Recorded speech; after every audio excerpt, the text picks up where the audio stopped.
Do you agree with this ranking? Stephen A. Smith, you well know my history on this show. Almost since Andrew Luck was drafted, I've had issues with what I call the premature coronation of Andrew Luck, and I've nicknamed him since his rookie year Andrew Lock, as in Lock, first ballot Hall of Famer. I'm not seeing that yet, but despite all that, even I, as the Luck hater, 92nd? 92nd, he fell from 7th to 92nd, and this is a vote of players. It's a little hazy to me. Not sure how many voted. Though I don't get it, because I just don't get it. By mere virtue of the position he plays, the value of the quarterback by far over any other position in football, Andrew Luck cannot fall from 7th to 92nd.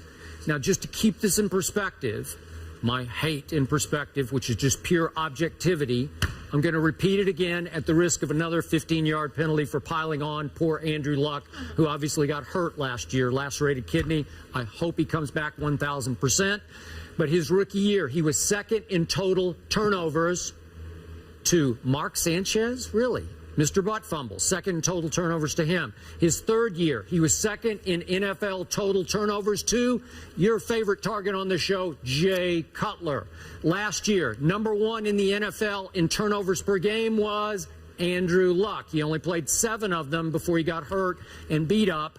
But number 1 in turnovers per game, Andrew Luck, first ballot Hall of Famer. His QBRs over the 4 years have fallen from 67, which is pretty good, to 64, to 62, to last year 48.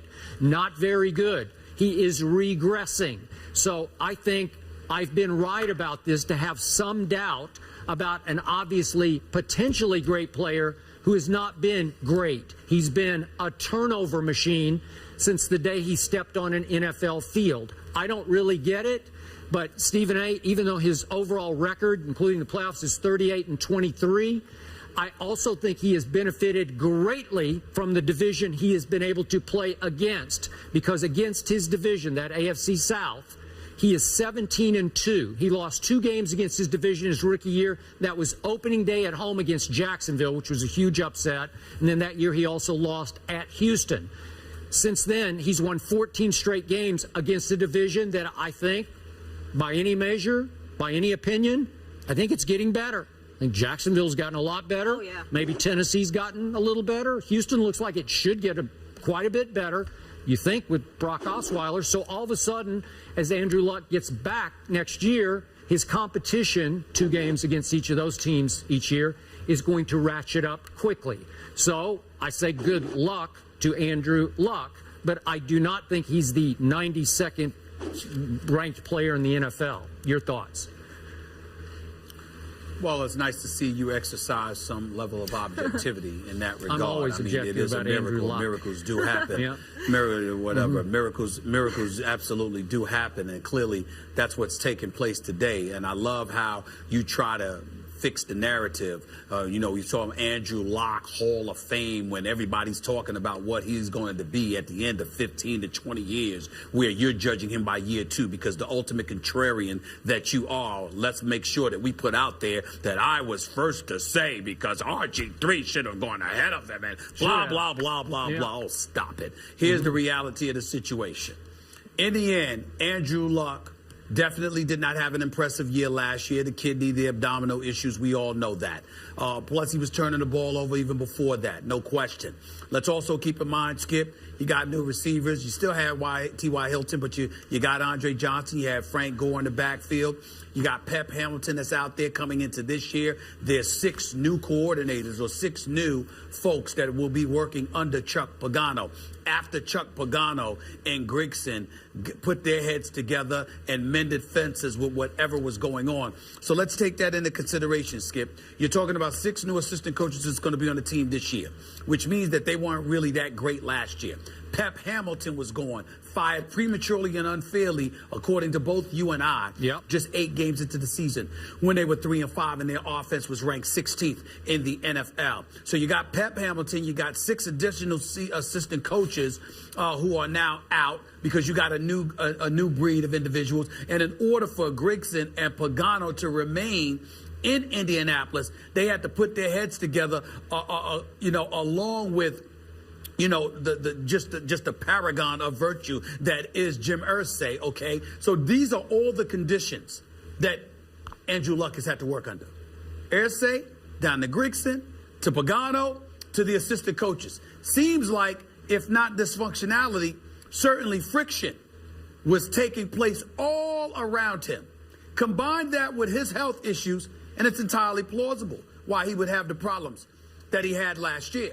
And so now that Pagano's got a 4-year extension, now that Grigson's got his 3-year deal into that, I don't know how that happened, okay? And you got 6 new assistant coaches, and Irsay seems to be on the same page with them. I think it's preposterous that nobody takes that into consideration, or the person whoever wrote this for the NFL Network, that would label him 92nd by virtue of the fact that he's a starting quarterback in the NFL. I mean, hell, I wouldn't even put Jay Cutler at 92nd. You understand? So I'm certainly not going to put Andrew Luck there. And I just think that it's important to recognize some of the things that he was working with or were working against him in terms of things not being necessarily ideal ideal conditions for a quarterback to be working under. The fact that got ignored by whoever wrote this for the NFL Network is beyond me. I'm going to talk to my man Prime Time. Yeah. Stephen A., the players voted on this. The current players voted on this. Player vote.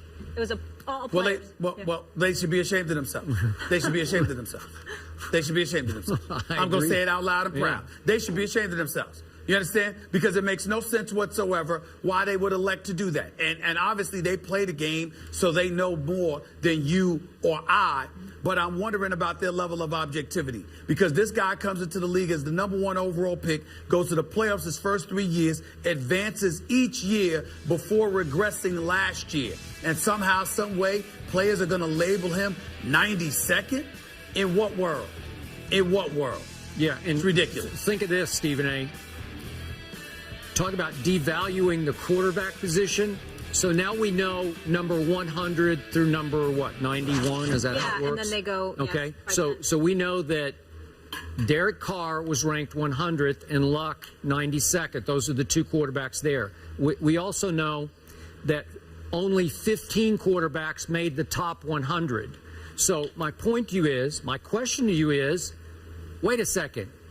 If only 15 made the top 100, that means theoretically 17 other starters, though some teams are hazy at who their starter is. Yep. But let's just say, for the sake of argument, 17 other starters didn't make the top 100. So I tried today to take last year's QBR rankings and go through it and see who, again, we already know who 2 of the quarterbacks are. So to find 13 other quarterbacks to make the top 100 and see who got left out.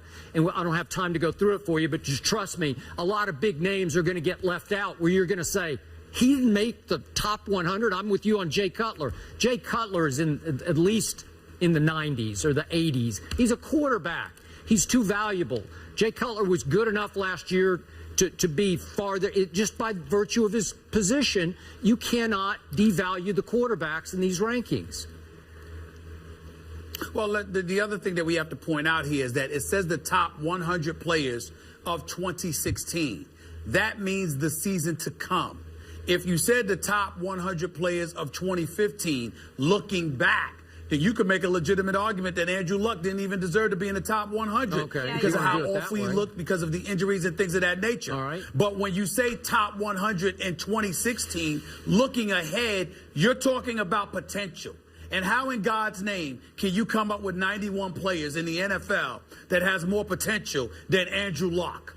That makes no sense. Okay, let's just seems to me that there's an agenda going on there. That don't make no sense to me. Okay, look at who's 91st. Travis Kelce. He's a fine player. He made his first Pro Bowl last year. Had a terrific year for the Kansas City Chiefs. But if I polled 32 GMs today and I said, I'm going to give you a choice going forward, Andrew Luck or Travis Kelce, what do you think the vote would be? It would be 32-0 for Andrew Luck. I mean, it just would be. as objective as I am about Andrew Luck, that's laughable to me. So this is laughable, and I don't know exactly how many players voted or what the definition was. Was it value going forward? Was it just off last year? I don't know, but like Stephen A. said, I'm not going to knock it, but so much, because if we have a right to give our opinions, the players have a right to give theirs. But at least we attach our name to it. I want to know who the hell put Andrew Luck at number 92. And I want them to justify it. That would be very nice. Specifically, names. Give me names. Maybe, you know what? Maybe they've been watching too much First Take. Is that possible? Oh, gosh. Yeah, you do infiltrate into people. No. Because if they were watching First Take, they put their names to it. You can accuse us of a lot of things. You can't accuse us of hiding. No, and I'm going to speak for myself here. I ain't hiding from a damn soul. You've never been anonymous on this show one time? Never. We've never shown you in silhouette talking, right? No, he's only anonymous at other times. No, but I agree with Stephen A. If this was about 2015, I get it. But 2016, looking forward. Actually, Molly, I would interject there and would tell you, with all due respect, for the first time in this show, you have been factually incorrect. Oh. I'm never anonymous. I hide behind nothing. Oh. I say what I say. I mean what I mean. I got it. I agree. Thank you. I'm not sure she said that, but it's okay. Okay, we got it. We will leave it there. Yeah. All right, coming up, the Heat have officially declared Chris Bosh's season over, but is there something more going on here? We'll break this situation down next. Stay here.